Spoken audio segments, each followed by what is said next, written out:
Hello friends, the 15th topic of CISSP discuss about protect privacy. So let's understand what exactly privacy means. Privacy is the right to keep personal matters, personal data and personal relationships secret. So here in information security, we are more concerned about the data part. So personal data here means the data via which we can identify that particular individual, or we can combine this data with some other data and then we can pinpoint to that particular individual. So this particular data can be in electronic or non-electronic form. And if anyone access or disclose this particular data, then we can say this is a privacy breach. In information security, confidentiality is the provision for privacy.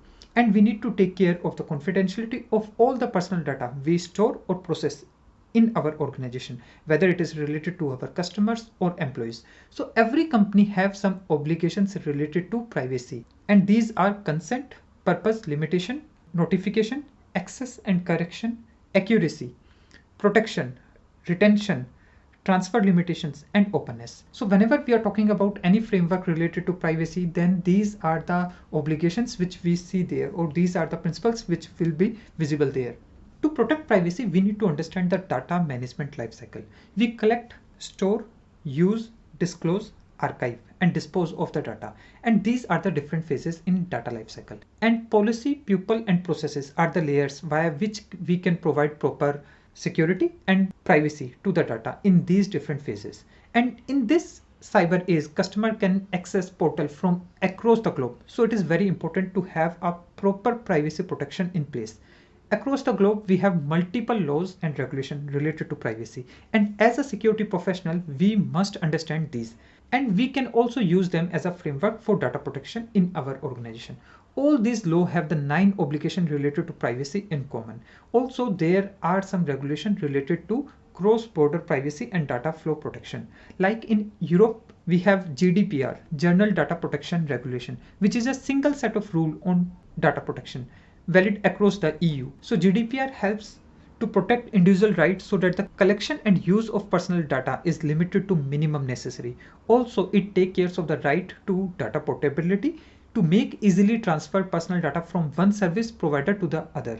It also covers the right to be forgotten, which expand individual right to allow, subject to demand removal of their information from the system. GDPR applies to organizations outside the EU that handle the data of EU citizens, and it also clarified and strengthened data breach notification requirement. As per GDPR, there can be a fine or penalties in between 2% to 4% of a business organizational annual revenue for data protection violations.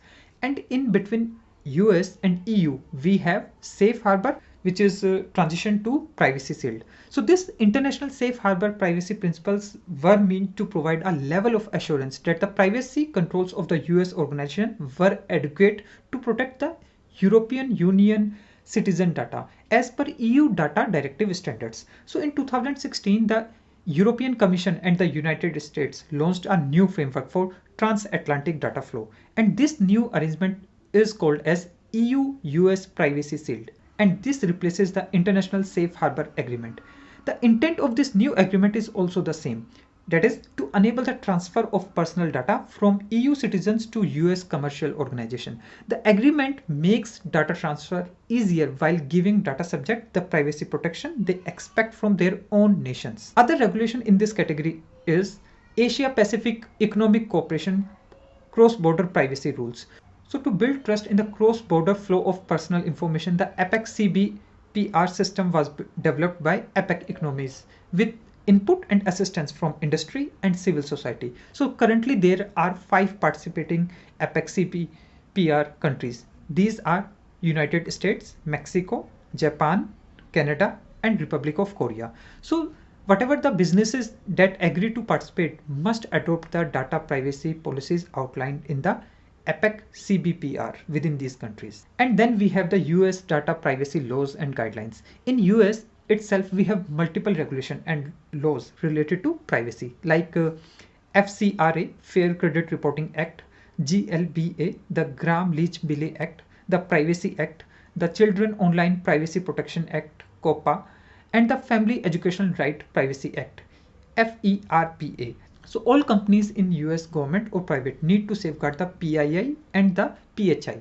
And to do this, they must follow these regulations. So PII is any information that can be used for the purpose of identifying, locating, or contacting any specific individual, either combined with other easily accessible resources or by itself. So PII can be a name, a social security number, a address, asset information, telephone number, mobile number, fax number, personal characteristics such as photographs, x-rays, fingerprint, or any biometric images like retina scan, etc. Also, the information identifying personal owned property such as vehicle registration number or the title number, or the place of birth, race, religion, weight, all these comes under the PII category. Then we have PHI. PHI is personally identifiable data that deals with the information related to individual medical history, that covers health status, healthcare provision, or healthcare payment. So in the United States, the organization that handle PHI are subject to HIPAA. US also have the Privacy Act of 1974. So this act protects the individual privacy with respect to information collected, used, and stored by the US government. Other regulations are based on this act, such as HIPAA and FCRA. Both are based on this particular Privacy Act of 1974 only. US also have guidelines for data safety. Fair information practice principles are these guidelines. So principles given in these guidelines can be categorized as notice, consent, access, integrity, and enforcement. In Canada, we have Personal Information Protection and Electronic Document Act.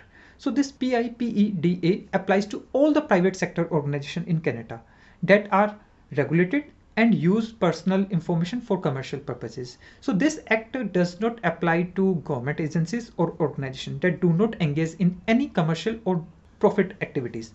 So this act also establishes an obligation that any collection, use, or disclosure of personal information must only be for the purpose that a reasonable person should deem appropriate given the circumstances. So this act establishes an obligation that any collection, use, or disclosure of personal information must be only for that particular purpose, for what it is collected for. PIPDA contains 10 fair information principles. These principles are accountability, identifying purpose, consent, limiting collection, limiting use, disclosure, retention, accuracy, safeguards, openness, individual access, and challenging. So these are the 10 principles given by the act. So in different phases of data management lifecycle, different person will handle the data.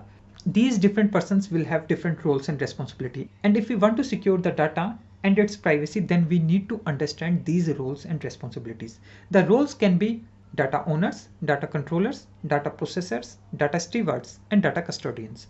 So let's take all these one by one. If we are talking about data owners, they have legal rights and a complete control over the information and can authorize or deny access to the information.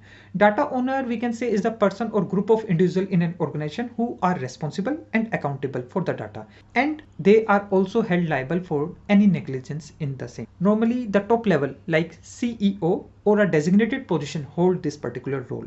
So data owner need to do proper due care and due diligence related to privacy. Next is data controllers. Data controllers, they determine the purpose and means of the processing of the personal data.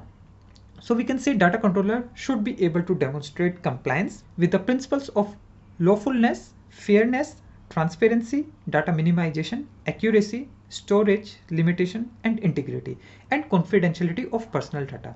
They also need to negotiate privacy protection for personal data with data processors. So data controllers are natural, or we can say a legal person or a public authority or an agency. So next is data processor. So data processors are the party who are responsible for transferring, transmitting, or otherwise sharing data on behalf of a data owner. And some organization, they play both the roles as a data processor and a data controller. Some examples of data processors are outsourced services like HR. Also, one more good example is a data exchange. So the next role is a data steward. So people who are responsible for the information and execution of policy for the management of data and metadata are data stewards. So we can say a subject matter expert who can do a categorization of the data, who can define the use of the data, and who can just implement the data governance policies.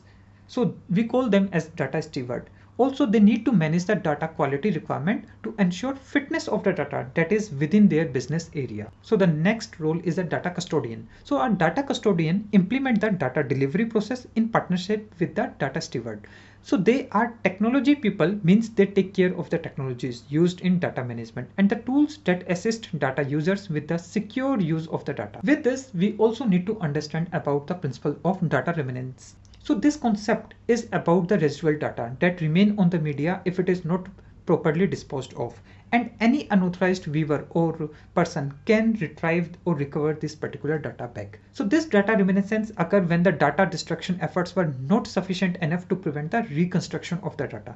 So the principle behind is the data which we delete from a hard drive, CD, DVD, USB drive or a backup tape is not sufficiently discarded. Means only the entry from the file table is removed whenever we delete that particular data from these media, and the actual data remain in the storage space, right? So we can use some method to sanitize these data completely or to erase off this data completely, like purging, cleaning, destruction. We can say purging is a erasing of data from the storage device in such a way that the data may never be recovered. It can be done by overwriting, block erase, cryptographic erase through the use of dedicated standard device sanitization commands. Next is clearing or cleansing. We use software or hardware product to override storage space on the media with non-sensitive data using the standard read and write command for the device. And the next technique is a destruction. In destruction, we physically destroy the media using drive shredder, incineration, and acid. Let's talk about some of the technologies we can use, like zeroing, degaussing, overwriting. So in zeroing, we overwrite all the data with zeros. In degaussing, we create a strong magnetic field to destruct the magnetism property of the magnetic media so that the data is permanently erased off. And in overwriting, we need to write storage location that previously held sensitive data multiple times. So here we overwrite with a stream of bits like 0101. So the next is data sovereignty. So data sovereignty refers to legislations that covers information that is the subject to the law of the country in which the information is located or stored. Then comes the data localization or residency. Related to data sovereignty, many jurisdiction or government have law that require a citizen or resident data to be collected, processed and stored inside that particular country only.